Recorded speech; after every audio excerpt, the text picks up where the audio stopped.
새우가 고래의 뼈를 부셨다. 그 나라의 GDP는 작지만 영향력은 천문학적이다. 이 문장이 하버드 강의실 스크린에 떠오른 순간 수백 명의 학생들이 발칵 뒤집혔습니다. 미국 40년, 일본 60년, 유럽 70년. 그들이 실패한 1억도 핵융합을 그 나라는 단 12년 만에 끝냈기 때문이죠. 그건 불가능입니다. 통계가 틀렸을 겁니다. 한 일본 유학생이 자리에서 소리쳤습니다. 그런데 말입니다. 단 5년 만에 유럽의 전력망도, 반도체도, 방산도, 전부 한국 기술 의존도 83%로 바뀌었습니다. 이건 기적이 아니고 철저히 계산된 현실입니다. 그리고 이제 세계가 묻습니다. 진실이 두렵습니까? 아니면 한국이 두렵습니까? 지금부터 그 놀라운 현장 속으로 들어가 보시죠. 미국에서 날아온 충격적인 이야기. 바로 시작합니다. 그리고 지금 어디에서 시청하고 계신지 댓글로 남겨주세요. 여러분의 이야기도 듣고 싶습니다. 그 전에 잠깐 1초 만에 누를 수 있는 좋아요 버튼을 꾹 눌러주시면 영상 제작에 큰 힘이 됩니다. 그럼 바로 사연 시작하겠습니다. 새우가 고래를 잡아먹을 수 있을까요? 생태학적으로 말도 안 되는 이야기입니다. 먹이사슬이라는 게 있으니까요. 그런데 말입니다. 그 순간 교수님이 세계 지도를 띄웠는데 빨간 점 하나가 깜빡이고 있었습니다. 한반도라고 말씀하셨어요. 독일이나 프랑스보다 훨씬 작아 보였으며 고개를 갸웃했습니다. 저 작은 나라가 뭘 하겠어 싶었는데 그때 교수님이 화면을 바꿨습니다. 폴란드 대통령이 한국제 탱크 앞에 서 있는 사진이 떴으며 유럽이 한국을 찾고 있다고 말씀하셨습니다. 스크린에 숫자가 나타났는데 60조 원이라는 방산 수출액이었습니다. 그리고 교수님이 조용히 말씀하셨습니다. 새우가 괴물이 되어버렸다고요. 그 순간 강의실이 발칵 뒤집어졌습니다. 안녕하세요. 제 이름은 세레나 퀴시라고 합니다. 하버드 사회구조학 대학원 2년차 학생이며 냉철한 분석이 제 무기였습니다. 사회 현상을 데이터로 설명하는 것, 패턴을 찾아내는 것. 그게 제가 배운 전부였는데요. 오늘 이 강의실에 온 이유는 단순했습니다. 로버트 브라이언 교수님의 마지막 특별 강의였기 때문입니다. 40년간 하버드에서 사회이론을 가르치신 분이며 한 번도 틀린 적이 없다는 전설 같은 학자셨습니다. 그분의 마지막 강의라면 뭔가 특별할 것 같았고 학점과는 상관없었지만 놓치고 싶지 않았습니다. 강의실에 들어섰을 때 분위기가 이상했습니다. 200명 가까운 학생들이 모여 있었는데 모두 긴장한 표정이었으며 평소 강의실처럼 떠들거나 노트북을 만지는 사람이 없었습니다. 다들 조용히 앞을 보고 있었는데 뭔가 특별한 일이 벌어질 것 같은 공기였습니다. 교수님이 강단에 오르셨습니다. 70대 중반으로 보이는 분이었으며 회색 정장에 검은테 안경을 쓰고 계셨는데 표정이 평소와 달랐습니다. 뭔가 무게감이 느껴졌고 농담을 하실 것 같지 않은 얼굴이었습니다. 교수님이 천천히 입을 여셨는데 첫 마디가 충격적이었습니다. 오늘 강의 주제는 대한민국이라고 말씀하셨습니다. 한국이요? 노트북을 멈췄습니다. 사회구조학 강의인데 왜 한국인지 이해할 수 없었으며 주변 학생들도 웅성거리기 시작했습니다. 교수님은 침착하게 PPT를 띄우셨는데 첫 슬라이드에 큰 숫자가 하나 떠올랐습니다. 750만이었습니다. 이게 뭔지 아느냐고 물으셨는데 아무도 대답하지 못했습니다. 교수님이 설명하셨습니다. 포탄의 개수라고요. 한국이 보유하고 있는 포탄이 750만 발이라는 겁니다. 포탄이라는 건 대포에서 쏘는 폭탄을 말하는데 전쟁에서 가장 많이 쓰이는 무기였습니다. 750만 발이라는 숫자가 얼마나 많은지 감이 안 왔는데 교수님이 비교를 해주셨습니다. 지금 유럽에서 벌어지고 있는 전쟁이 있다고 말씀하셨습니다. 2022년부터 시작된 전쟁인데 거의 4년 가까이 계속되고 있으며 양쪽이 합쳐서 사용한 포탄의 총 개수가 400만 발 정도라고 합니다. 4년 동안 400만 발입니다. 그런데 한국은 750만 발을 가지고 있다는 겁니다. 계산기를 두드렸습니다. 유럽 전쟁의 거의 2배에 가까운 양이었는데 더 놀라운 건 그 다음이었습니다. 교수님이 말씀하셨습니다. 한국은 이 750만 발을 일주일 안에 쓸 계획이라고요. 일주일이요? 펜을 떨어뜨렸습니다. 유럽에서 4년 걸려 쓴 양을 일주일 만에 쏟아붓는다는 게 말이 되는 이야기입니까? 주변에서 누군가 작게 말했습니다. 미쳤다고요? 맞습니다. 정말 미친 계획 같았는데 교수님은 미소를 지으며 말씀하셨습니다. 그런데 그게 한국이라고 하시며 화면을 바꾸셨어요. 현무5이라는 미사일 사진이 떴는데 엄청나게 크고 무거워 보이는 미사일이었습니다. 교수님이 설명하셨습니다. 이 미사일의 탄두 무게가 8톤이라고요. 8톤이라는 건 작은 코끼리 한 마리 무게와 비슷한데 그만한 폭탄 덩어리가 하늘에서 떨어진다는 겁니다. 더 놀라운 건 이 미사일이 땅속 100m까지 뚫고 들어간다는 사실이었어요. 100m라는 건 30층짜리 건물 높이인데 그만큼 깊이 파고 들어가서 폭발한다는 겁니다. 핵무기보다 무섭다고 말씀하셨습니다. 핵무기는 사용할 수 없는 무기라고 하셨는데 왜냐하면 한 번 쓰면 전 세계가 그 나라를 적으로 돌리기 때문입니다. 국제법으로도 금지되어 있으면 실제로 쓸 수 있는 무기가 아니라는 겁니다. 그런데 현무5는 핵무기가 아니면서도 거의 비슷한 파괴력을 가지고 있으며 무엇보다 실제로 쓸 수 있다는 게 핵심이었습니다. 합법적인 핵무기 같은 거라고 표현하셨는데 섬뜩한 표현이었어요. 다음 슬라이드가 떴습니다. KF-21이라는 전투기 사진이었는데 유선형의 날렵한 모습이었습니다. 스텔스 전투기라고 하셨습니다. 스텔스라는 건 레이더에 안 잡힌다는 뜻인데 적이 미사일을 쏘려고 해도 비행기를 찾을 수 없다는 겁니다. 미국의 F-35라는 전투기와 비교하셨는데 어떤 부분은 미국 것이 낫지만 다른 많은 부분에서는 한국 전투기가 더 뛰어나다고 말씀하셨어요. 세계에서 스텔스 전투기를 만들 수 있는 나라가 몇 개 안 된다고 하셨는데 한국이 그 중 하나라는 겁니다. 화면에 잠수함 사진이 떴습니다.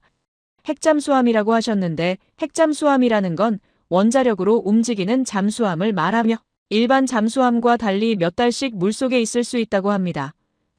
전 세계에서 딱 6개 나라만 가지고 있는 무기인데 한국이 이제 그 6번째 나라가 되었다고 하셨습니다. 더 놀라운 건 속도였는데요. 교수님이 말씀하셨습니다. 붕어빵처럼 찍어낸다고요. 붕어빵이라는 건 한국의 길거리 음식인데 틀에 반죽을 부어서 빠르게 여러 개를 만드는 방식입니다. 한국의 무기 생산이 그렇다는 겁니다.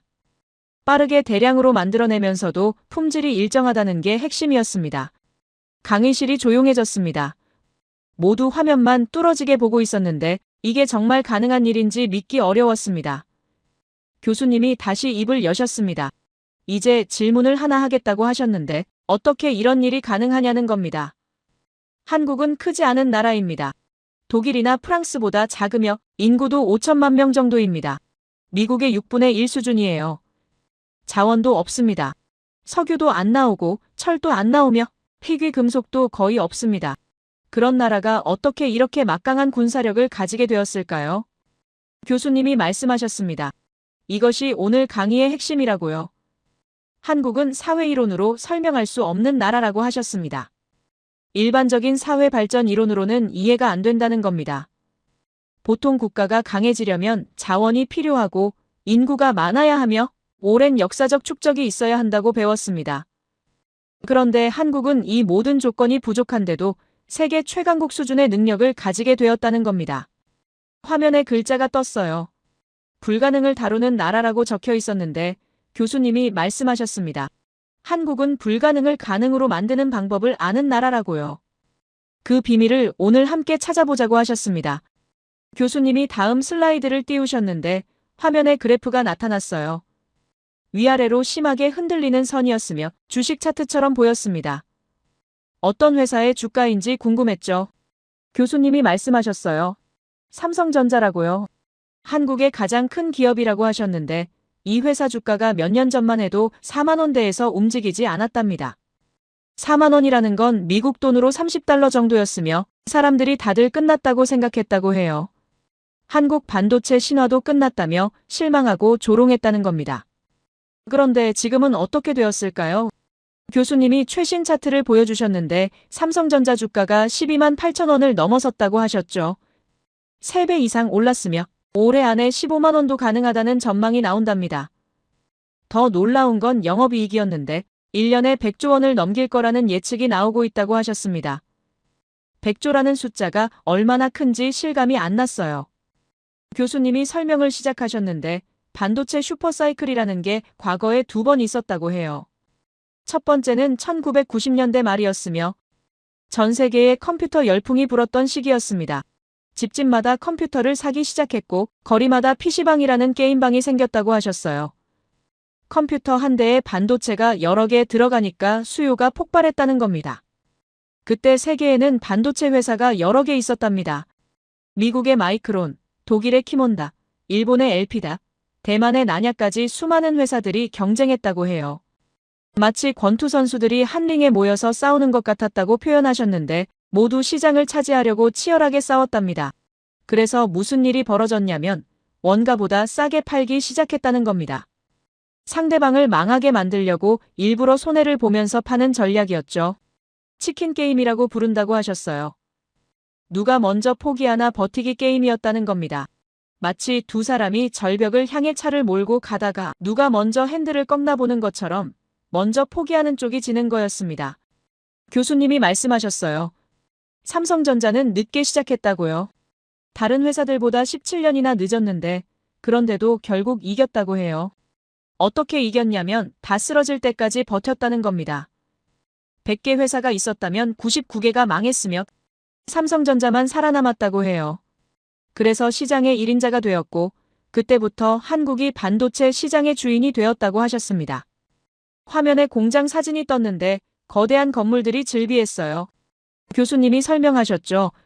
삼성전자가 그 처절한 전쟁에서 이긴 비결은 간단했다고요.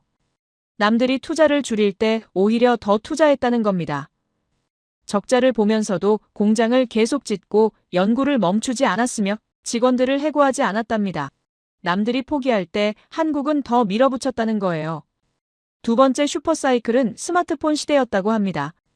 2000년대 들어서 사람들이 손안에 컴퓨터를 들고 다니기 시작했는데 스마트폰 한 대에도 반도체가 여러 개 들어가는데 전 세계 사람들이 스마트폰을 사니까 또 수요가 폭발했으며 삼성전자는 이때도 엄청난 돈을 벌었다고 하셨어요. 1년에 수십조 원씩 벌어들였고 한국 경제를 거의 혼자 끌고 갔다고 표현하셨습니다. 덕분에 한국이 세계 12위 경제대국까지 올라설 수 있었죠. 그런데 이제 세 번째 슈퍼사이클이 왔다고 하셨어요. 인공지능 시대라고 말씀하셨는데 이번엔 규모가 다르다고 강조하셨습니다. 컴퓨터나 스마트폰에 몇 개씩 들어가는 수준이 아니라 인공지능 엔진과 거대한 데이터 센터에 엄청난 양의 반도체가 필요하다면서 교수님이 비유를 들어주셨어요. 이전 두 번의 슈퍼사이클을 다 합치고 거기에 몇 배를 곱한 것 이상의 양이라고 하셨죠. 마치 개울물이 강물이 되고 강물이 바다가 되는 것처럼 규모 자체가 완전히 달라졌다는 겁니다. 그래서 삼성전자가 작년 3분기에 벌써 역사상 최대 매출을 갱신했으며 올해 2026년부터는 영업이익 100조 원 시대가 열릴 거라고 안전하게 예측되고 있다고 말했습니다. SK 하이닉스라는 또 다른 한국 회사도 엄청나게 성장하고 있다고 해요. 이 회사가 만드는 특수한 반도체가 있는데 HBM이라고 불러요. 인공지능이 생각하는데 꼭 필요한 부품이며 지금 전 세계에서 SK 하이닉스 제품을 사려고 줄을 서 있다고 하셨어요. 미국 회사들도 중국 회사들도 모두 한국산 반도체를 원한다는 겁니다. 화면에 한국 지도가 떴습니다. 서울 근처에 빨간 점들이 여러 개 찍혀 있었는데 반도체 공장들이라고 하셨어요. 교수님이 말씀하셨죠. 이 지역이 곧 미국 실리콘밸리를 능가하는 세계 기술 중심지가 될 거라고요. 실리콘 반도라고 부르기 시작했다고 하셨습니다. 미국 서부에 실리콘밸리가 있다면 아시아에는 실리콘 반도가 있다는 의미였어요. 노트에 메모했습니다. 반도체만으로도 이미 충분히 놀라운데 더 있다는 겁니다. 다음 슬라이드로 넘어갔어요. 이번엔 유럽 지도였는데 여러 나라에 빨간 표시가 되어 있었습니다. 교수님이 표정을 굳히시며 설명하셨죠. 지금 유럽이 심각한 상황이라고요. 전쟁이 끝나지 않고 있으며 이제는 유럽 국가들이 직접 전쟁 준비를 해야 하는 시대가 왔답니다. 그래서 모든 나라가 재무장을 시작했다는 겁니다. 재무장이라는 건 군대를 다시 강하게 만든다는 뜻인데 무기를 많이 사야 한다는 의미였어요. 교수님이 독일 이야기를 하셨는데 독일이 올해 국방비로 120조 원을 쓴다고 합니다. 120조라는 숫자가 얼마나 큰지 비교해 주셨죠. 한국의 국방비가 66조 원이라고 하니까 거의 2배였습니다. 게다가 독일은 이걸 2030년까지 200조 원까지 늘리겠다는 계획이래요. 교수님이 농담처럼 말씀하셨어요. 독일이 또 독일을 하는 것 같다고요. 강의실에서 웃음이 터졌는데 독일이 과거에 전쟁을 일으켰던 역사를 떠올리면 사실 웃을 일은 아니었죠. 더 놀라운 건 징병제를 부활시킨다는 소식이었습니다. 독일이 과거에 군대를 의무로 보내는 제도를 없앴었대요. 그런데 이제 다시 시작한다고 말했어요. 2027년부터 만 18세 이상 남성들을 강제로 군대에 보낸다는 겁니다. 교수님이 흥미로운 사실을 하나 알려주셨는데 독일 청년들은 6개월만 군대에 가면 되고 월급도 445만 원이나 받는다고 해요. 한국 돈으로 거의 500만 원에 가까운 금액이었죠. 그런데도 독일 청년들은 반대한다고 하셨어요. 기간이 너무 길고 돈이 너무 적다는 이유였습니다. 강의실에서 또 웃음이 나왔는데 누군가 작게 말했어요. 6개월에 500만 원이면 좋은 거 아니냐고요. 맞습니다. 신기한 일이었어요. 교수님이 영국과 프랑스 이야기도 하셨습니다.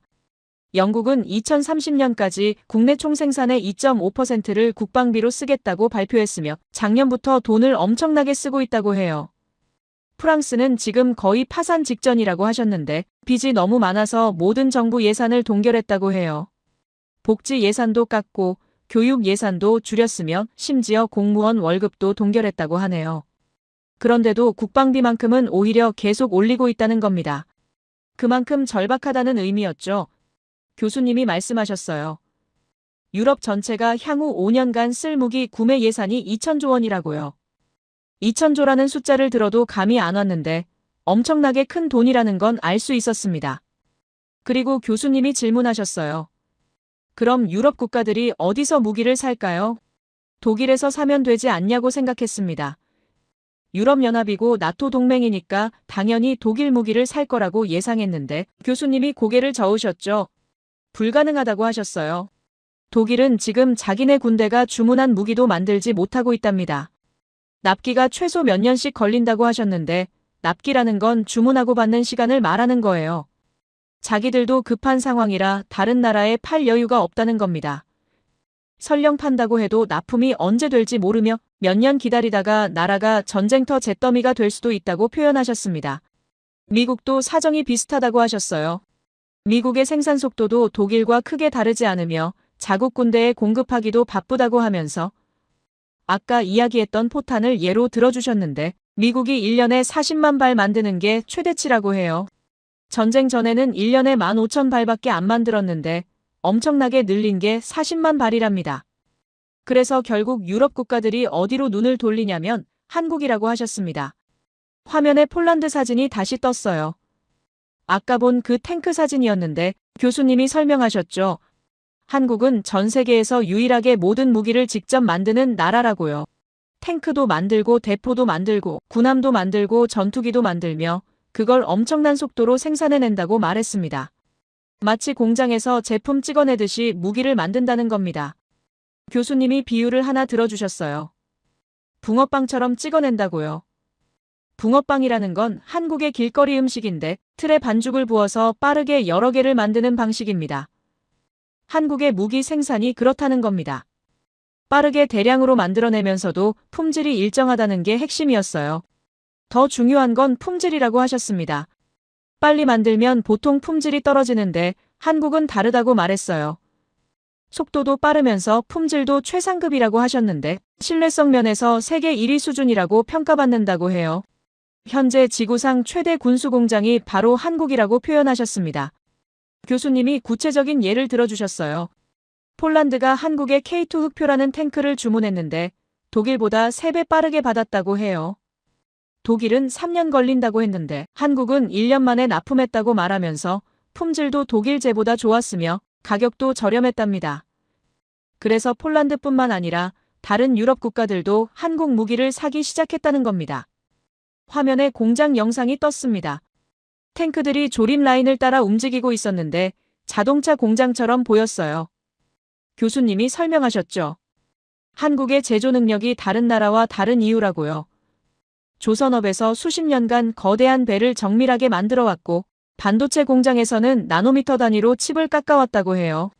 이런 기술력이 무기 제조에 그대로 적용된다는 겁니다. 교수님이 말씀하셨어요. 빠르지만 허술하지 않다고요. 이게 한국 제조업의 핵심이라고 강조하셨는데 보통 빠르면 품질이 떨어지고 정밀하면 느린데 한국은 둘 다 잡았답니다. 속도와 정밀을 동시에 가진 나라라고 표현하셨습니다. 다음 슬라이드에 숫자가 크게 떴습니다. 60조 원이었어요. 교수님이 말씀하셨죠. 이게 한국의 방산 수출액이라고요. 1년에 무기를 팔아서 60조 원을 번답니다. 그런데 이게 끝이 아니라고 하셨어요. 앞으로 더 늘어날 거라고 예측된다고 하셨습니다. 유럽이 2,000조 원어치 무기를 사야 하는데 독일도 미국도 빨리 못 만드니까 결국 한국으로 올 수밖에 없답니다. 교수님이 화면을 바꾸셨어요. 이번엔 한국 지도와 유럽 지도를 나란히 놓으셨는데 화살표들이 한국에서 유럽으로 향하고 있었습니다. 탱크, 대포, 군함, 전투기 모든 게 한국에서 유럽으로 간다는 의미였죠. 교수님이 조용히 말씀하셨어요. 한국 무기는 이제 대안이 아니라고요. 예전에는 미국이나 독일 무기 대신 급하면 한국 것을 산다는 인식이었답니다. 그런데 지금은 완전히 달라졌다고 해요. 한국 무기가 세계 최강 미국, 독일과 어깨를 나란히 하는 최상위 브랜드가 되었다는 겁니다. 거기다가 빠른 납기와 최고 품질까지 갖췄으니 모두가 원하는 명품이 되었답니다. 교수님이 표현하셨어요. 명품 방산 브랜드라고요. 마치 명품 가방처럼 한국 무기가 명품이 되었다는 겁니다. 화면에 또 다른 무기가 떴어요. KF-21이라는 전투기였는데 아까 본 그 스텔스 전투기였습니다. 교수님이 말씀하셨죠. 이게 올해부터 본격적으로 수출된답니다. 지금까지는 육군 무기와 해군 무기가 주로 팔렸는데 이제 공군 무기까지 합류했다는 겁니다. 육해공 모든 무기를 파는 나라가 되었다고 하셨어요. 교수님이 미소를 지으시며 말씀하셨습니다. 미쳤다고요. 한국이 미쳤다고 하셨는데 그런데 그 다음 말씀이 인상적이었어요. 그래서 너무 좋다고 하셨습니다. 강의실에서 웃음이 터졌으며 모두 고개를 끄덕였습니다. 맞습니다. 미쳤지만 좋은 의미로 미쳤다는 거였죠. 교수님이 화면을 다시 바꾸셨는데 이번엔 그래프 3개가 나란히 떴습니다. 첫 번째는 삼성전자 주가, 두 번째는 방산 수출액, 세 번째는 한국 코스피 지수였어요. 모든 그래프가 위로 치솟고 있었으며 특히 올해 2026년부터 각도가 더 가파르게 올라간답니다. 교수님이 말씀하셨어요. 이게 슈퍼사이클이라고요. 반도체도 폭발하고 방산도 폭발하고 경제 전체가 폭발적으로 성장하고 있답니다. 그리고 이 모든 게 올해부터 본격적으로 시작된다는 겁니다. 2026년이 한국 국력 슈퍼사이클의 원년이라고 표현하셨습니다. 교수님이 질문이 남았다고 하셨어요. 어떻게 이게 가능했냐는 겁니다. 작은 나라, 자원도 없는 나라? 50년 전만 해도 가난했던 나라가 어떻게 이렇게 되었을까요? 반도체도 세계 1위, 무기도 세계 최강급, 제조 능력도 압도적, 이 모든 게 어떻게 한 나라에서 동시에 일어날 수 있었을까요? 그 이야기를 이제부터 해드리겠다고 하셨습니다. 한국이 어떻게 불가능을 가능으로 만들었는지 그 비밀을 함께 찾아가자고 말씀하셨죠. 화면에 글자가 떴는데 1995년이라고 적혀 있었습니다. 30년 전으로 돌아가자고 하셨어요. 교수님의 표정이 더 진지해졌습니다. 한국이라는 나라의 비밀, 그 시작점으로 가는 거였죠. 강의실의 모든 학생이 다음 슬라이드를 기다리고 있었으며 숨소리조차 들리지 않을 만큼 조용했습니다. 뭔가 중요한 이야기가 시작되려는 순간이었어요. 화면에 낡은 사진 한 장이 떴습니다. 1995년 프랑스 남부의 어느 회의실이었는데 커다란 테이블에 여러 사람이 앉아있는 모습이었어요. 교수님이 조용히 말씀하셨습니다. 자신도 그 자리에 있었다고요. 30대 초반의 젊은 정책 자문관이었으면 테이블 뒤편에서 서류를 정리하고 있었답니다. 펜을 멈췄습니다. 교수님이 직접 목격한 이야기라는 게 놀라웠어요. 그날 회의실에는 미국, 러시아, 유럽연합, 일본의 대표들이 모여 있었다고 해요. 테이블 위에는 이터라는 이름의 프로젝트 설계도가 펼쳐져 있었는데 국제 핵융합 실험로라고 불리는 것이었습니다. 교수님이 설명하셨어요. 인류가 태양을 지상에 만들겠다는 야심찬 계획이었다고요. 태양을 만든다는 게 무슨 의미인지 궁금했습니다. 교수님이 천천히 설명하기 시작하셨는데 핵융합이라는 게 있답니다. 사람들이 흔히 원자력을 떠올리지만 완전히 다른 거라고 하셨어요. 원자력은 무거운 원자를 쪼개서 에너지를 얻는 방식인데 핵융합은 반대로 가벼운 원자를 합쳐서 에너지를 만들어낸답니다. 태양이 50억 년 동안 타오르는 원리가 바로 핵융합이라고 하셨어요. 만약 인류가 이 기술을 완성한다면 석유도 석탄도 가스도 필요 없는 세상이 열린다고 했습니다. 무한한 에너지를 오염 없이 안전하게 얻을 수 있게 되는 거래요. 교수님이 말씀하셨습니다. 이게 바로 에너지의 미래였으며 누가 이 기술을 먼저 완성하느냐에 따라 21세기 패권이 결정될 거라고 했어요. 문제는 이 기술이 너무나 어렵다는 거였습니다. 태양의 중심부 온도가 약 1500만 도인데 핵융합을 일으키려면 최소 1억 도 이상의 온도가 필요하답니다. 교수님이 물으셨어요.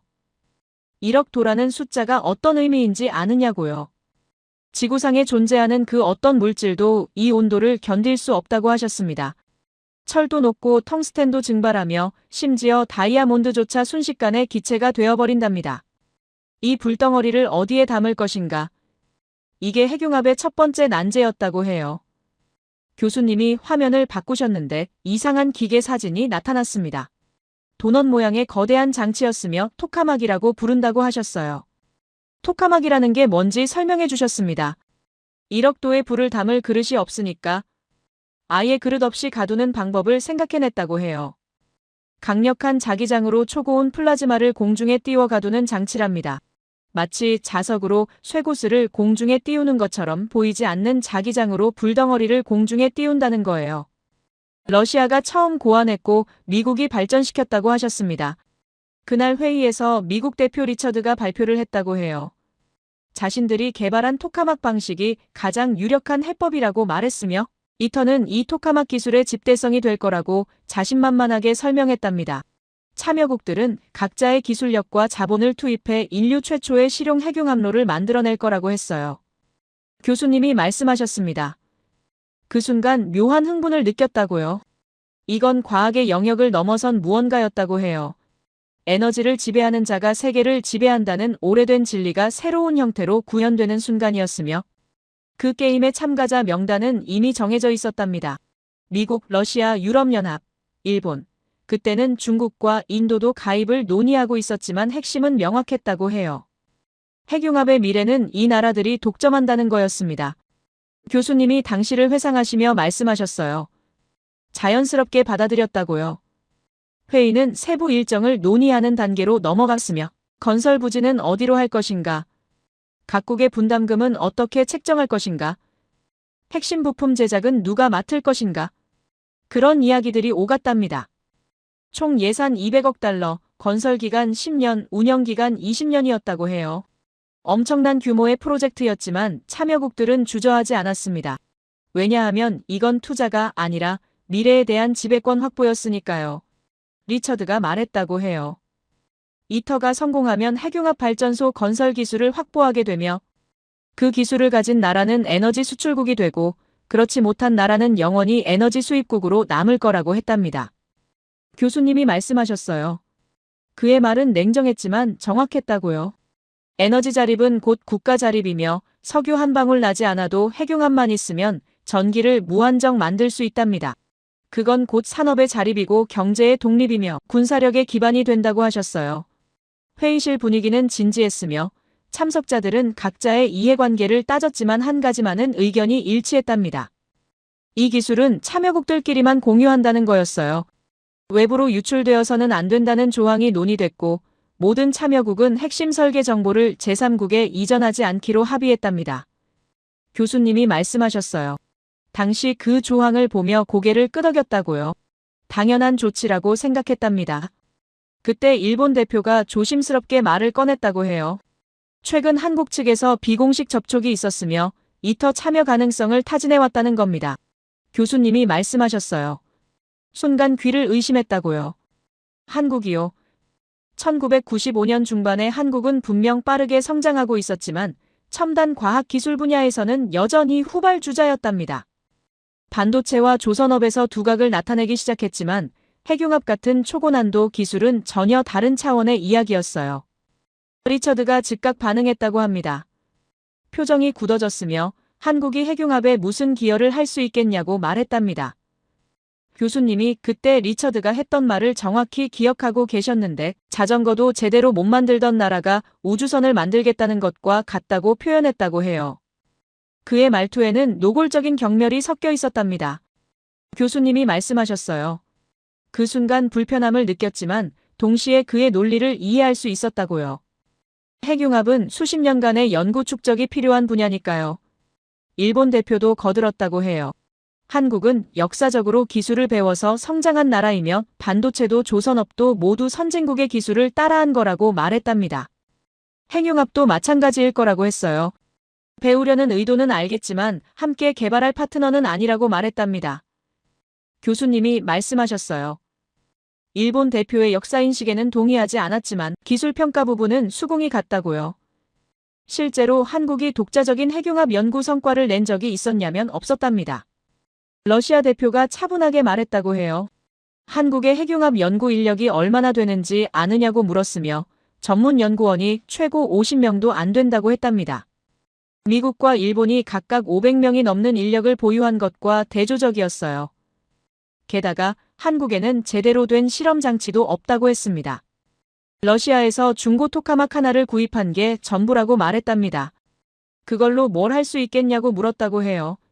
유럽연합 대표도 신중한 입장을 보였는데 이터는 검증된 기술력을 가진 국가들의 협력 프로젝트이며 참여국 선정에는 엄격한 기준이 필요하다고 말했답니다. 각 참여국은 특정 부품의 설계와 제작을 책임지게 되는데 그 부품이 제대로 작동하지 않으면 전체 프로젝트가 위험해진다는 거예요. 한국이 그런 책임을 질 수 있는 역량이 있느냐는 질문이었습니다. 교수님이 말씀하셨어요.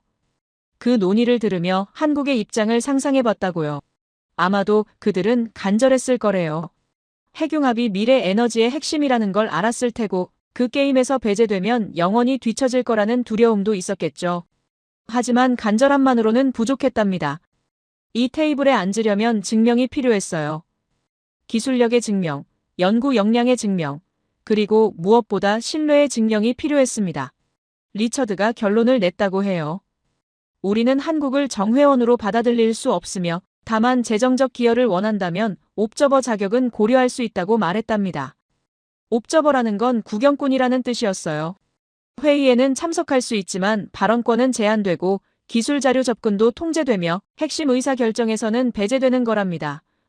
한마디로 돈만 내고 뒤에서 지켜보라는 거였어요. 교수님이 말씀하셨습니다. 그때 이렇게 생각했다고요. 합리적인 결정이라고요. 에너지는 자원과 역사 그리고 강대국의 몫이라고 생각했답니다. 한국은 아직 그 자격이 없다고 여겼어요. 감정적으로 들릴 수도 있지만 교수님은 데이터와 논리로 세상을 바라보는 사람이라고 하셨습니다. 한국의 핵융합 연구 예산은 미국의 100분의 1도 안 됐고 논문 발표 실적도 미미했으며 실험 장비도 낙후되어 있었답니다. 이게 현실이었다고 하셨어요. 회의를 마치고 숙소로 돌아오는 기차 안에서 창밖을 바라봤다고 합니다. 산업혁명 이후 유럽은 기술로 세계를 지배했고 그 지배는 에너지 기술과 함께 공고해졌답니다. 석탄을 캐고 증기기관을 만들고 전기를 발명하고 원자력을 개발하는 과정에서 유럽은 항상 선두에 있었어요. 이제 핵융합이 그 다음 단계라고 생각했답니다. 누가 핵융합을 먼저 완성하느냐에 따라 22세기의 패권이 결정될 거라고 여겼어요. 그리고 그 경주에 한국 같은 나라는 없었습니다. 출발선에 설 자격조차 없었죠. 미국은 1950년대부터 핵융합을 연구했으며 70년 가까운 시행착오가 있었답니다. 일본도 1960년대부터 시작했어요. 러시아는 토카막 원조 국가였고 유럽은 각국의 연구를 통합해 거대한 지식풀을 만들었답니다. 이런 나라들이 모여서 만드는 게 이터였어요. 그런데 한국은요. 1980년대 후반에야 핵융합 연구를 시작했고 그것도 기초 이론 단계였답니다. 교수님이 말씀하셨어요. 한국이라는 이름을 다시는 떠올리지 않았다고요. 적어도 그때는요. 화면이 어두워졌고 교수님이 잠시 침묵하셨습니다. 강의실도 조용해졌으며 모두 다음에 무슨 이야기가 나올지 기다리고 있었어요. 1995년 프랑스 회의실에서 거부당한 나라, 그 나라가 어떻게 되었을까요? 노트북을 응시했습니다. 교수님이 천천히 고개를 들으시며 말씀하셨어요. 그런데 몇 달 뒤에 이상한 소문을 들었다고요. 한국이 독자적으로 핵융합 장치를 만들겠다는 거래요. 처음에는 농담인 줄 알았으며 설마 정말로 그럴 리 없다고 생각했답니다. 하지만 소문은 점점 구체화됐다고 해요. 대전이라는 도시의 부지를 물색 중이고 예산안을 국회에 제출했다는 얘기까지 들려왔답니다. 교수님이 미국 대표 리처드에게 전화를 걸었다고 해요. 한국이 정말 미쳤냐고 물었으며 혼자 뭘 만들겠다는 거냐고 했답니다. 그런데 리처드의 대답이 의외였다고 합니다. 자기 생각에는 한국이 협상 카드를 만드는 것 같다고 했어요. 독자 개발하는 척하면서 우리를 압박해서 더 좋은 조건을 얻어내려는 거라고 말했답니다. 교수님이 말씀하셨어요. 고개를 끄덕였다고요. 그럴 수도 있겠다 싶었으며 실제로 만들겠다는 게 아니라 협상 테이블로 다시 불러내려는 전술일 거라고 생각했답니다. 며칠만 지나면 한국이 다시 연락을 해올 거라고 예상했어요. 조금 더 나은 조건으로 준회원 자격을 받아들이겠다고 말할 거라고 여겼습니다. 그런데 일주일이 지나도 한 달이 지나도 한국으로부터 아무 연락이 없었답니다. 오히려 반대 방향으로 일이 진행되고 있었어요. 1995년 12월 한국과학기술부가 공식 발표를 했답니다. 초전도 핵융합장치 K스타 건설 착수, 건설기간 12년 목표는 1억도 달성이었어요. 교수님이 말씀하셨습니다. 그 발표문을 읽고 어이가 없었다고요. 정말 하겠다는 거였으며 협상 카드가 아니라 진짜로 만들겠다는 거였답니다. 화면에 그때 발표 자료 사진이 떴습니다. K스타라는 이름과 함께 건설 일정이 적혀 있었는데 2007년 완공 예정이라고 써 있었어요. 교수님이 조용히 말씀하셨습니다. 그때는 몰랐다고요. 우리가 얼마나 큰 실수를 저지르고 있는지, 한국이 얼마나 대단한 일을 시작하려는지 전혀 알지 못했다고 하셨어요. 강의실이 숨을 죽이고 있었습니다. 다음에 무슨 일이 벌어질지 모두 궁금해하고 있었어요. 교수님이 다음 슬라이드를 준비하시는 동안 마음속으로 생각했습니다. 거부당한 나라가 혼자서 시작한 도전, 그게 어떻게 되었을까요? 곧 알게 될 것 같았습니다. 교수님이 화면을 바꾸셨는데 K스타 건설 현장 사진이 나타났어요. 황량한 땅에 사람들이 삽을 들고 서 있는 모습이었으며 1996년 봄의 기공식 장면이라고 하셨습니다. 사진 속 사람들의 표정이 인상적이었는데 웃고 있지 않았어요. 모두 굳어 있었으며 마치 전쟁터에 나가는 군인 같은 얼굴이었습니다. 교수님이 조용히 말씀하셨어요. 그들은 뭘 보고 있었을까요? 12년 뒤에 성공을 그리고 있었을까요? 아니면 실패할 수도 있다는 걸 알면서도 각오를 다지는 걸까요? 알 수 없었지만 한 가지는 확실했다고 하셨습니다. 그들은 협상 카드로 이러는 게 아니었으며 진심이었다고 말씀하셨어요. 화면이 바뀌면서 숫자가 크게 떴습니다. 1억도였어요. 교수님이 손으로 공중에 원을 그리시며 설명하기 시작하셨는데 이 온도가 얼마나 무서운 건지 이해해야 한다고 하셨습니다. 태양의 중심부 온도가 1500만 도 정도인데 1억도는 그보다 7배나 뜨겁다고 해요. 이 온도에 도달하면 모든 물질의 원자 구조가 붕괴되며 세상의 모든 게 녹아내린다고 하셨습니다. 철이 녹는 온도가 1500도 정도라고 하셨어요. 그런데 1억도는 그보다 6만 배 이상 뜨거운 거라면서 철은 당연히 녹고 텅스텐이라는 가장 단단한 금속도 증발하며 심지어 다이아몬드조차 순식간에 기체가 되어버린다고 말씀하셨습니다. 화면에 여러 물질이 녹는 온도가 나타났는데 모든 게 1억도 앞에서는 무용지물이었어요. 교수님이 비유를 들어주셨습니다. 얼음 그릇에 끓는 쇠물을 담는 것보다 어렵다고 하셨는데 끓는 쇠물은 1500도 정도니까 얼음 그릇은 당연히 녹아버립니다. 그런데 1억도는 그보다 수만 배 더 뜨거우니까 어떤 그릇도 견딜 수 없다는 거예요. 이게 핵융합의 첫 번째 난제라고 하셨습니다. 그릇이 없으면 어떻게 담을까요? 교수님이 말씀하셨어요. 답은 간단하다고 하셨습니다. 그릇을 만들지 않는 거라면서 아까 이야기했던 토카막이 바로 그 해법이라고 설명하셨어요. 강력한 자기장으로 1억도의 플라즈마를 공중에 띄워서 가두는 방식이며 벽에 닿지 않게 만드는 게 핵심이라고 하셨습니다. 마치 자석으로 쇠구슬을 공중에 띄우는 것처럼요. 하지만 이것도 이론일 뿐이라고 하셨어요.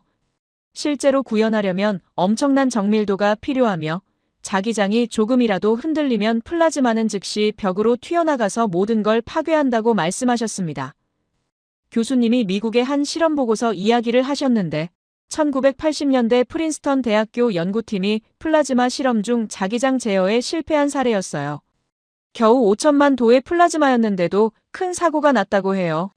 그게 진공 용기벽에 닿는 순간 두께 3cm의 스테인리스 강철이 0.055초 만에 녹아내렸다면서 5천만 도도 이 정도인데 1억 도는 어떻겠냐고 물으셨습니다. 상상을 초월하는 에너지라고 하셨어요. 그래서 한국이 하겠다는 게 말이 안 된다는 거였습니다. 교수님이 말씀하셨어요. 당시 국제학계에서 한국의 계획을 어떻게 봤는지 설명해 주셨는데 대부분이 회의적이었다고 해요. 미국은 50년 넘게 연구했고 러시아는 70년 가까운 경험이 있으며 일본도 30년 이상 투자했는데 한국은 이제 막 시작한 나라였어요. 1996년 여름 국제학회에서 한국의 K스타 계획이 발표됐다고 해요. 교수님이 그 자리에 계셨는데 발표가 끝나자 질문이 쏟아졌다면서 특히 일본 과학자들이 날카로운 지적을 했다고 말씀하셨습니다. 한국의 설계안을 분석했는데 구조적 결함이 20여 군데 발견됐다고 주장했으며 이대로 만들면 첫 가동에서 폭발할 거라고 경고했다고 해요. 교수님이 말씀하셨습니다. 그 지적이 틀린 건 아니었다고요. 실제로 한국의 초기 설계에는 문제가 있었으며 경험 부족에서 오는 실수들이었다고 하셨어요.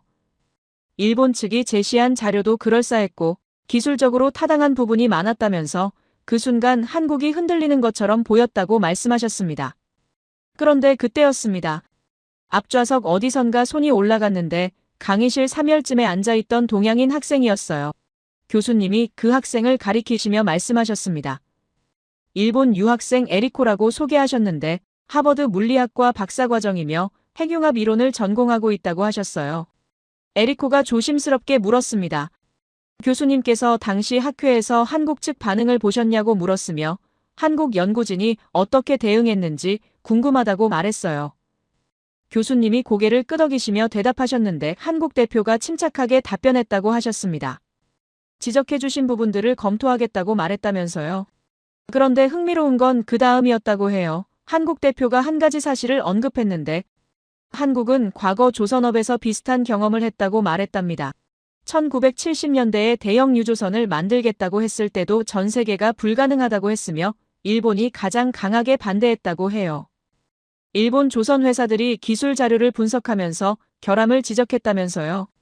그런데 한국은 그 지적들을 하나하나 고쳐나갔고 결국 세계 최대 조선 강국이 되었다고 말했답니다. 조용하지만 단호한 말투였으며 우리는 실수를 인정하고 고치는 데 익숙하다고 덧붙였다고 해요. 교수님이 말씀하셨습니다. 그 순간 일본 과학자들의 표정이 굳어졌다고요. 왜냐하면 그게 사실이었으니까요. 1970년대 한국이 조선업에 뛰어들었을 때 일본은 세계 1위 조선 강국이었어요. 한국을 무시했고 기술 이전을 거부했으며 실패할 거라고 확신했다면서 그런데 20년 뒤 한국은 일본을 제치고 세계 1위가 되었다고 하셨습니다. 에리코가 다시 손을 들었습니다. 그런데 조선과 핵융합은 다르지 않냐고 물었으며 배를 만드는 것과 1억 도를 다루는 건 완전히 다른 차원이라고 말했어요. 교수님이 고개를 끄덕이시며 답하셨는데 맞는 말이라고 하셨습니다. 하지만 한 가지 공통점이 있다면서요. 둘 다 정밀 제조 기술이 필요하다는 거였어요. 조선은 수만 개의 부품을 밀리미터 단위로 정확하게 조립해야 하며 핵융합도 마찬가지로 수천 개의 부품을 마이크로미터 단위로 정밀하게 만들어야 한다고 하셨습니다. 한국은 조선업에서 그 능력을 증명했고 반도체 산업에서도 나노미터 단위의 정밀함을 보여줬다면서요. 교수님이 계속 설명하셨어요. 1996년 당시 한국의 K스타 팀이 발표한 계획을 보면 초전도 자석을 독자 개발하겠다는 내용이 있었다고 해요. 초전도 자석이라는 건 영하 269도에서 작동하는 특수한 자석인데 이게 1억 도의 플라즈마를 가두는 핵심 부품이라고 하셨습니다. 문제는 이걸 만들 수 있는 나라가 거의 없다는 거였어요. 미국 MIT가 30년간 연구해서 겨우 완성한 기술이며 수백 번의 실패와 수십 명의 박사급 인력, 수천억 원의 투자가 필요했다고 하셨습니다. 그런데 한국은 이걸 몇 년 만에 만들겠다고 선언했다면서 당시 국제학계는 코웃음을 쳤다고 말씀하셨어요. 에리코가 또 물었습니다. 실제로 한국이 만들었냐고요? 교수님이 잠시 멈추시더니 대답하셨는데 만들었다고 하셨습니다. 1999년에 첫 시제품을 완성했으며 2002년에는 실용화에 성공했다고 해요. 4년 만에 해낸 거라면서 미국이 30년 걸린 걸 4년 만에 따라잡았다고 하셨습니다. 강의실이 술렁거렸어요. 에리코의 표정이 굳어졌는데 뭔가 불편해 보였습니다. 교수님이 말씀을 이어가셨는데 한국의 방식이 독특했다고 하셨어요. 미국이나 유럽은 이론을 완벽하게 정립한 다음 실험을 하는 방식인데 한국은 일단 만들고 실험하면서 고쳐나가는 방식이었다면서요. 빠르게 실패하고 빠르게 배우는 방법이라고 표현하셨습니다. 조선업에서 쓰던 방식이었다고 해요. 설계도를 완벽하게 만들기보다는 일단 만들어보고 문제를 찾아서 고치는 거라면서 이게 느려 보이지만 실제로는 더 빠르다고 하셨습니다. 왜냐하면 이론과 실제는 항상 다르기 때문이며 실제로 만들어봐야 진짜 문제를 알 수 있다는 거예요. 교수님이 화면을 바꾸셨는데 한국 연구소 내부 사진이 나타났어요. 과학자들이 밤늦게까지 일하는 모습이었으며 칠판에 복잡한 수식들이 가득 차 있었습니다. 교수님이 말씀하셨어요. 한국 팀은 하루 16시간씩 일했다고 하셨습니다. 주말도 없었고 명절에도 연구소에 나왔으며 가족을 못 보는 날이 많았다고 해요. 왜 그렇게까지 했을까요? 교수님이 조용히 설명하셨는데 한국은 에너지 자원이 전혀 없는 나라라고 하셨습니다. 석유도 안 나오고 석탄도 거의 없으며 천연가스도 수입해야 한다면서 매년 에너지를 사는데 엄청난 돈이 나간다고 해요. 만약 핵융합이 성공한다면 그 돈을 아낄 수 있고 에너지 독립을 이룰 수 있다는 거였어요. 그게 간절함이었다고 하셨습니다. 선택이 아니라 생존의 문제였으며 그래서 포기할 수 없었다고 말씀하셨어요. 교수님이 1997년 여름 이야기를 하셨는데 한국에서 대형 사고가 날 뻔했다고 해요. 초전도 자석 테스트 중에 냉각 시스템이 고장났으며 자칫하면 수십억 원짜리 장비가 폭발할 뻔했다면서요. 그런데 한국 연구원 한 명이 맨손으로 뛰어들어서 밸브를 잠갔다고 해요. 영하 200도가 넘는 냉각수가 튀었고 손에 동상을 입었지만 장비는 살렸다면서 그 연구원은 나중에 인터뷰에서 이렇게 말했다고 해요. 이 장비가 망가지면 프로젝트가 3년 늦어지니까 선택의 여지가 없었다고 말했답니다. 교수님이 말씀하셨어요. 이게 한국이었다고요. 계산기를 두드리는 게 아니라 몸으로 부딪히는 나라였다면서 이론보다 실천을, 말보다 행동을 중요하게 여기는 문화라고 하셨습니다. 그래서 빠를 수 있었고, 그래서 해낼 수 있었다고 말씀하셨어요. 에리코가 노트에 뭔가를 적고 있었는데 표정이 복잡해 보였습니다. 교수님이 화면을 다시 바꾸셨어요. 이번엔 K스타 건설 중간 사진이었는데 2002년쯤으로 보였습니다. 거대한 도넛 모양의 진공 용기가 반쯤 완성되어 있었으며 수십 명의 기술자들이 용접 작업을 하고 있었어요. 교수님이 말씀하셨습니다. 이때쯤 국제학계의 시선이 조금씩 바뀌기 시작했다고요. 한국이 정말 만들고 있다는 게 확인됐으며 진도도 예상보다 빠르다는 보고가 나왔다면서 하지만 여전히 대부분은 회의적이었다고 해요. 만든다고 해서 작동하는 건 아니니까요. 1억 도를 만드는 건 완전히 다른 문제라고 생각했답니다. 교수님이 조용히 말씀하셨어요. 저도 그렇게 생각했다고 하셨습니다. 한국이 장치는 만들겠지만 1억 도는 못 만들 거라고 확신했으며 첫 시도에 성공할 리 만무하다고 여겼다고 해요. 경험이 없으니까요. 수천 번의 실험과 조정이 필요한데 한국에게는 그 시간이 없다고 생각했답니다. 하지만 우리는 또 틀렸다고 하셨어요. 화면에 날짜가 크게 떴습니다. 2008년 2월 15일 교수님이 말씀하셨어요. 이날 한국이 K스타를 완공했으며 그리고 첫 플라즈마 생성에 성공했다고 하셨습니다.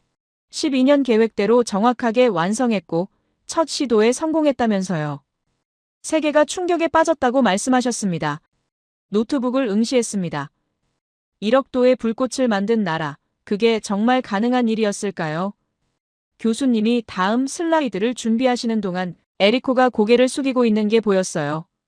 뭔가 생각에 잠긴 표정이었으며 불편해 보였습니다. 교수님이 심호흡을 하시며 다음 화면을 띄웠습니다. 2008년 2월 15일 한국 대전 국가핵융합연구소였어요. K스타가 완공된 날이었으며 전 세계 과학자들이 주목하고 있었습니다. 교수님이 말씀하셨어요. 자신도 그날 소식을 실시간으로 받아보고 있었으며 솔직히 실패할 거라고 예상했다면서요. 왜냐하면 첫 시도에 성공한 나라가 없었으니까요. 미국도 첫 플라즈마 생성까지 수십 번 실패했고 일본도 3년 넘게 시행착오를 겪었으며 러시아는 처음 성공하기까지 5년이 걸렸다고 하셨습니다. 그런데 한국은 단 한 번의 시도로 성공했다면서 0.5초였지만 플라즈마가 생성됐다고 말씀하셨어요. 화면에 그래프가 나타났는데 시간에 따른 플라즈마 유지 시간이었습니다. 첫 주는 0.5초, 다음 주는 1초, 그 다음 주는 2초였으며 숫자가 계속 올라가고 있었어요. 교수님이 설명하셨습니다. 자신은 매주 보고서를 받아봤으며 처음에는 우연이라고 생각했다면서요. 하지만 숫자가 계속 증가하는 걸 보면서 뭔가 다르다는 걸 느꼈다고 하셨어요. 3초, 5초, 7초 숫자가 계속 올라갔습니다. 그리고 2008년 여름 10초를 돌파했어요. 교수님이 그때 미국 대표 리처드에게 전화를 걸었으며 한국이 10초를 넘겼다면서 이게 정상이냐고 물었다고 하셨습니다. 리처드는 침묵하더니 말했어요. 비정상적으로 빠르다면서 미국도 10초를 넘기는데 몇 년이 걸렸는데 한국은 몇 달 만에 해냈다고 했습니다. 교수님이 노트북을 열어 데이터를 확인했다고 해요. 뭔가 이상했으며 한국의 진도가 너무 빨랐다면서 보통은 병목 구간이 있어요. 어느 지점에서 멈춰서 몇 달씩 고민하는 시기가 오는데 한국은 그런 구간 없이 계속 앞으로 나아갔다고 말씀하셨습니다. 교수님이 표현하셨어요. 마치 처음부터 답을 알고 있는 것 같았다면서요. 2009년 봄, 한국이 20초를 돌파했습니다. 강의실에서 누군가 작게 감탄했는데 교수님이 계속 설명하셨어요. 20초라는 건 더 이상 우연이 아니며 체계적으로 기록을 늘려가고 있다는 증거라면서 한국은 플라즈마를 제어하는 법을 터득했다고 하셨습니다. 일본 측에서 분석 보고서를 보내왔는데 한국의 제어 기술이 예상을 뛰어넘었다면서 우리도 놀라고 있다고 적혀 있었어요. 그리고 2009년 가을, 결정적인 순간이 왔습니다. 교수님이 말씀하셨어요. 아침에 출근해서 이메일을 열었는데 긴급 보고서가 와 있었으며 한국 K스타 관련이었다면서 심장이 두근거렸다고 하셨습니다. 첨부 파일을 열었는데 플라즈마 유지 시간 48초 달성이라고 적혀 있었어요. 화면을 멍하니 바라봤다고 말씀하셨습니다. 48초요.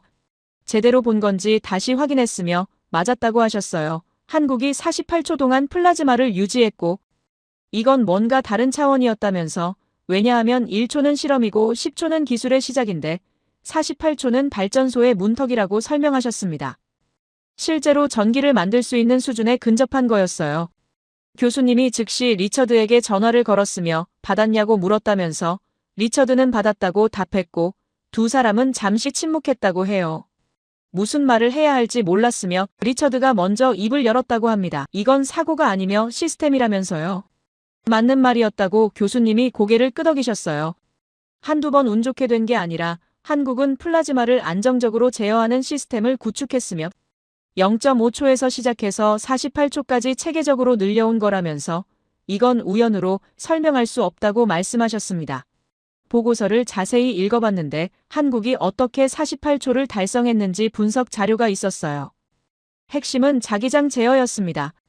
1억 도의 플라즈마는 조금이라도 흔들리면 벽으로 튀어나가는데 한국은 자기장을 실시간으로 조정하면서 플라즈마를 안정적으로 가뒀다고 하셨어요. 데이터를 보니 자기장 변동폭이 0.001% 이내였으며 거의 완벽하게 일정한 거였다면서 이 정도 정밀도는 세계 최고 수준이라고 말씀하시면서 교수님이 작년 가을에 한국을 방문한 이야기를 했습니다. 미래기술학술회의 때문이었는데 그때 여러 공장을 둘러볼 기회가 있었다고 해요. 조선소를 갔는데 거대한 배가 만들어지고 있었으며 수백 명의 기술자가 밀리미터 단위로 철판을 자르고 붙이고 있었다면서요. 반도체 공장도 방문했는데 나노미터 단위로 칩을 깎는 장면을 봤다고 해요. 방산시설도 갔는데 탱크가 조립 라인을 따라 움직이고 있었으며 모든 공장에서 같은 원칙을 발견했다면서 빠르지만 허술하지 않다는 거였어요. 보통 빠르면 품질이 떨어지고 정밀하면 느린데 한국은 둘 다 잡았다면서 속도와 정밀을 동시에 가진 나라라고 말씀하셨습니다. 공장 관계자에게 물었는데 어떻게 이게 가능하냐면서요. 그 사람이 답했는데 우리는 선택권이 없었다면서 빨리 만들지 않으면 경쟁에서 지고 정밀하지 않으면 품질에서 진다면서 그래서 둘 다 해야 했다고 말했어요. 교수님이 고개를 끄덕이셨는데 이해가 됐다면서 한국은 자원이 없으니까 기술로 살아야 했고 시간이 없으니까 빨리 움직여야 했으며 그래서 이런 능력이 생겼다고 하셨습니다. 조선소 관계자가 흥미로운 이야기를 했다면서요. 우리 할아버지 세대가 전쟁을 겪었고 아버지 세대가 가난을 겪었으며 우리 세대는 경쟁을 겪고 있다면서 모든 세대가 위기를 만났지만 모두 이겨냈다고 말했어요. 그게 한국 사람들의 정신이며 나라가 망하면 안 된다는 마음, 기술이 무너지면 안 된다는 생각, 꾸준히 성장해야 한다는 신념이 뿌리 깊게 박혀 있다면서요. 교수님이 말씀하셨습니다. 이게 한국의 힘이라면서요. 누구든 갖고 있는 생각일 수 있지만 한국이라는 나라가 시대적인 고난을 맞았을 때 어떤 역경에서도 의연하게 대처하고 오히려 위기를 기회로 만드는 데에는 조상들의 정신이 있기에 가능했다면서 위기가 오면 더욱 강해지고 힘이 배가 되는 민족이라고 하셨어요. 그리고 이런 나라가 다른 나라를 위해 우리라는 마음가짐으로 진심을 다해 해냈다면서요.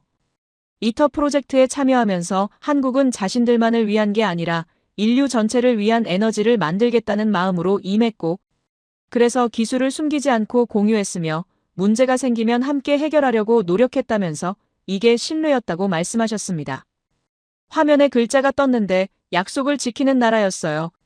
교수님이 설명하셨습니다. 한국의 납기는 세계에서 가장 정확하며 약속한 날짜에 반드시 납품하고 품질도 약속한 대로 유지한다면서 아까 이야기했던 독일이 3년 걸릴 때 한국은 3개월 만에 납품하는 이유가 여기 있다고 하셨어요. 기술만이 아니라 신뢰였다면서요. 약속을 지키는 문화, 납기를 맞추는 습관, 품질을 유지하는 철학, 이게 한국 제조업의 본질이며 그래서 전 세계가 한국을 찾는다고 말씀하셨습니다. 조선업도 그랬고 반도체도 그랬으며 방산도 마찬가지였다면서 이제 핵융합까지 같은 원칙이 적용되고 있다고 하셨어요. 교수님이 화면을 바꾸셨는데 이번엔 2026년 한국 경제 지표가 나타났습니다. 삼성전자 연 매출 100조 원 돌파, SK 하이닉스 HBM 세계 시장 독점, 코스피 4,300 돌파, 방산 수출 60조 원. 모든 숫자가 역대 최고치였으며 교수님이 말씀하셨어요. 이게 우연이 아니라면서 핵융합에서 배운 것들이 다른 산업으로 확산됐다고 하셨습니다. 정밀 제조 기술, 시스템 제어 능력, 품질 관리 철학 모든 게 연결되어 있다면서요. 한국은 핵융합을 하면서 자기장을 0.001% 이내로 제어하는 법을 배웠고 그 기술이 반도체 제조에 적용됐으며 방산 무기의 정밀도를 높이는 데 쓰였다고 해요. 모든 게 하나로 연결되어 있었으며 그래서 한국이 여러 분야에서 동시에 강해질 수 있었다면서요. 교수님이 조용히 말씀하셨습니다. 기술이 아니었다면서 신뢰였다고 하셨어요. 한국이 세계 최강국이 된 이유는 기술만이 아니라 약속을 지키는 문화 때문이며 납기를 맞추는 습관 때문이고 품질을 유지하는 철학 때문이라면서 이게 한국의 본질이며 이게 불가능을 가능으로 만든 비밀이라고 말씀하셨습니다. 노트북을 덮었습니다. 이제 이해가 됐어요.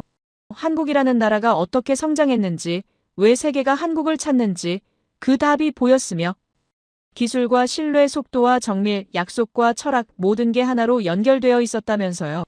교수님이 다음 슬라이드를 준비하시는 동안 생각했습니다. 한국은 정말 특별한 나라였으며 불가능을 다루는 법을 아는 나라였어요. 교수님이 천천히 마지막 슬라이드를 띄우셨습니다. 화면에 큰 글자가 나타났는데 불가능을 다룬 나라라고 적혀 있었어요. 그리고 천천히 입을 여셨습니다. 40년간 이 강단에 섰으며 사회이론을 가르쳤다면서요. 인간의 행동을 예측하고 국가의 발전 경로를 분석하며 역사의 패턴을 찾는 법을 알려줬다고 하셨습니다. 이론은 강력했으며 대부분의 경우 맞아떨어졌다면서 그래서 자신감이 있었다고 말씀하셨어요. 하지만 오늘은 다르다면서요.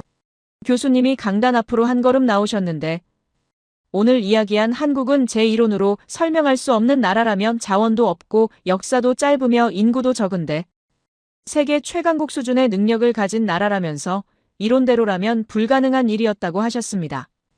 그런데 한국은 해냈습니다. 1995년 거부당했을 때 모두가 불가능하다 여겼으며 12년 안에 K스타를 완성하겠다는 계획을 보며 웃었다면서 하지만 한국은 정확히 12년 만에 완성했고 첫 시도에 플라즈마를 생성했으며 48초라는 세계 기록을 세웠다고 하셨어요. 교수님이 학생들을 둘러보셨습니다. 이게 무엇을 의미하는지 아시냐며 이론이 현실을 설명하는 게 아니라 현실이 이론을 깬다는 거라면서 제가 40년간 배우고 가르친 모든 이론이 한국 앞에서는 무용지물이었다고 말씀하셨습니다. 그래서 오늘 마지막 강의에서 한국을 선택한 거라며 이론을 버리고 현실을 보려 했다면서요. 그리고 한 가지를 깨달았다고 하셨습니다. 한국은 나라가 아니라 철학이라며 불가능을 다루는 철학이며 위기를 기회로 바꾸는 철학이고 약속을 지키는 철학이라면서 이 철학이 지금 세계의 기준이 되고 있다고 말씀하셨어요. 삼성전자가 100조 원을 버는 건 반도체 기술 때문만이 아니라 신뢰 때문이며 유럽이 한국 무기를 사는 건 성능 때문만이 아니라 납기 때문이라면서요. 핵융합도 마찬가지였습니다. K스타가 48초를 달성한 건 기술만이 아니라 포기하지 않는 정신 때문이었으며 12년 동안 하루 16시간씩 일한 연구원들의 헌신 때문이었다면서 교수님이 조용히 말씀하셨어요. 그들은 왜 그렇게까지 했을까요? 나라가 망하면 안 된다는 마음 때문이었습니다. 이 마음이 한국의 뿌리라며요. 전쟁을 겪은 세대가 있었고 가난을 이겨낸 세대가 있었으며 경쟁에서 살아남은 세대가 있었다면서 모든 세대가 위기를 만났지만 모두 이겨냈고 그 경험이 DNA가 되어 다음 세대로 전해졌다고 하셨습니다. 그래서 위기가 올 때마다 더 강해지는 나라가 됐으며 불가능 앞에서도 포기하지 않는 민족이 됐다면서요. 그리고 이런 나라가 세계를 위해 움직일 때 놀라운 일이 벌어진다고 하셨습니다. 이터 프로젝트에서 한국은 자신만을 위한 게 아니라 인류 전체를 생각했으며 기술을 숨기지 않고 공유했고 문제가 생기면 함께 해결하려 했다면서 우리라는 마음으로 일했으면 그래서 성공할 수 있었다고 말씀하셨어요. 이게 한국의 힘이며 이게 세계가 배워야 할 철학이라면서요. 자리에서 일어났습니다. 교수님 말씀이 가슴에 와닿았으며 한국이라는 나라가 이제 보였어요. 숫자로만 봤을 때는 작은 나라였지만 철학으로 보면 거대한 나라였으며 불가능을 가능으로 만드는 법을 아는 나라였습니다. 주변 학생들도 하나, 둘 일어서기 시작했으며 누군가 박수를 치기 시작했어요. 강의실 전체가 박수로 가득 찼습니다. 교수님이 강단에서 내려오셨는데 학생들 사이로 걸어오시며 말씀하셨어요. 불가능은 없으며 단지 우리가 몰랐을 뿐이라면서 한국이 그걸 증명했고 우리도 배울 수 있다면서 이론에 갇히지 말고 현실을 보며 과거에 얽매이지 말고 미래를 만들라고 하셨습니다. 박수 소리가 더 커졌습니다. 교수님이 앞으로 걸어 나오시며 우리를 바라보셨는데 눈빛이 따뜻했어요.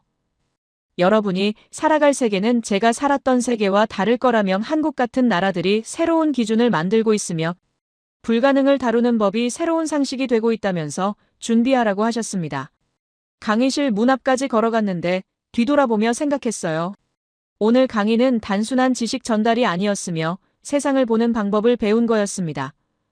한국은 나라가 아니라 철학이었으며 불가능을 다루는 철학이었고 그 철학이 지금 세계를 바꾸고 있었어요. 반도체도 방산도 핵융합도 모두 같은 뿌리에서 나온 거였으며 신뢰와 약속과 헌신이라는 뿌리였습니다. 교수님이 마지막으로 말씀하셨습니다. 제가 한국에 바라는 게 있다면 이 철학을 잃지 말라는 거라며 성공했다고 해서 교만해지지 말고 강해졌다고 해서 약자를 무시하지 말며 세계 최강이 됐다고 해서 혼자만 잘 살겠다는 생각을 하지 말라면서요. 지금처럼 우리라는 마음으로 세계와 함께 나아가길 바란다면서요. 그리고 미국을 포함한 서구 국가들에게도 바라는 게 있다면서요. 과거의 영광에 안주하지 말고 새로운 현실을 인정하며 한국 같은 나라들에게 배우는 겸손함을 가지라면서 우리가 항상 옳은 건 아니며 세계는 변하고 있고 그 변화를 받아들이는 게 지혜라고 말씀하셨습니다. 마지막으로 세계를 향해 말씀하셨어요. 불가능이라는 단어를 함부로 쓰지 말라며 한국이 증명했듯이 불가능은 대부분 우리의 편견일 뿐이고 자원이 없어도 인구가 적어도 역사가 짧아도 철학이 있다면 강해질 수 있으며 그 철학은 헌신과 신뢰와 약속이라면서요. 이걸 배우고 실천하는 나라가 미래를 만들 거라며 한국처럼 말입니다. 교수님이 깊이 숙이셨습니다. 40년간 가르쳐 왔지만 오늘만큼은 제가 배웠다면서 한국에게 배웠고 여러분에게도 배웠으며 현실이 이론보다 강하다는 걸 배웠다고 하셨습니다. 박수가 터져 나왔으며 강의실 전체가 일어섰습니다. 교수님이 천천히 강의실을 나가셨는데 문 앞에서 잠시 멈춰 뒤돌아보셨어요. 미소를 지으셨으며 손을 흔들고는 문을 나가셨습니다. 그 뒷모습을 보며 깨달았어요. 오늘은 단순한 강의가 아니었으며 인생의 전환점이었습니다. 노트북을 덮으며 생각했습니다. 그날 세상을 다르게 보게 됐으며 한국은 이제 그냥 한 나라가 아니라 가능성의 상징이었고 불가능을 다루는 법을 가르쳐준 스승 같은 나라였어요. 강의실을 나서며 하늘을 올려다봤는데 파란 하늘이 넓게 펼쳐져 있었으며 그 하늘 아래 어딘가에서 한국은 또 다른 불가능을 가능으로 만들고 있을 거라 생각했습니다. 제 이야기를 끝까지 들어주셔서 감사합니다. 모두 안녕히 계세요. 오늘의 사연 어떻게 들으셨나요? 사실 이런 이야기를 들을 때마다 마음이 묘해집니다. 처음엔 단순히 한 나라의 성공담처럼 들리지만 곱씹어보면 그 안엔 참 많은 의미가 숨어 있죠. 누군가는 기적이라고 부르고 또 누군가는 계산된 결과라고 말하지만 결국 중요한 건 그 과정 속에서 포기하지 않았다는 점 아닐까요? 우리가 흔히 불가능하다고 단정짓는 일들. 그건 어쩌면 노력과 신념이 덜 쌓였을 뿐 정말로 불가능한 건 아닐지도 모르겠습니다. 누군가는 현실의 벽을 이야기하고 누군가는 이론의 한계를 말하지만 역사는 늘 그 벽을 넘은 사람들의 손끝에서 다시 쓰여왔으니까요. 이야기 속 사람들도 그리고 우리가 사는 지금의 세상도 결국 신뢰와 약속을 지켜내는 사람들의 힘으로 움직이고 있는 것 같아요. 남들이 안 된다고 할 때 그래도 해보자고 말하는 용기. 그 작은 한마디가 세상을 바꾸는 시작이 되는 게 아닐까 싶습니다. 어쩌면 이 이야기의 진짜 의미는 기술이나 성과가 아니라 불가능 앞에서도 멈추지 않았던 그 마음 자체일지도 모르겠네요. 그리고 그 마음이 우리 안에도 여전히 남아있다면 다음 기적은 또 어디선가 시작되고 있을지도 모르죠. 여러분의 생각은 어떠신가요? 오늘의 이야기를 들으며 느낀 점, 떠오르는 생각들을 아래 댓글에 남겨주세요. 그리고 감동적인 사연을 주변 사람들과 공유하고 함께 이야기 나눠보세요. 마지막으로 1초밖에 걸리지 않는 구독과 좋아요, 알림 설정은 영상 제작에 큰 힘이 됩니다. 지금까지 감동을 담아 여러분께 진심을 전하는 감동담기였습니다. 오늘 하루도 행복한 하루 보내세요.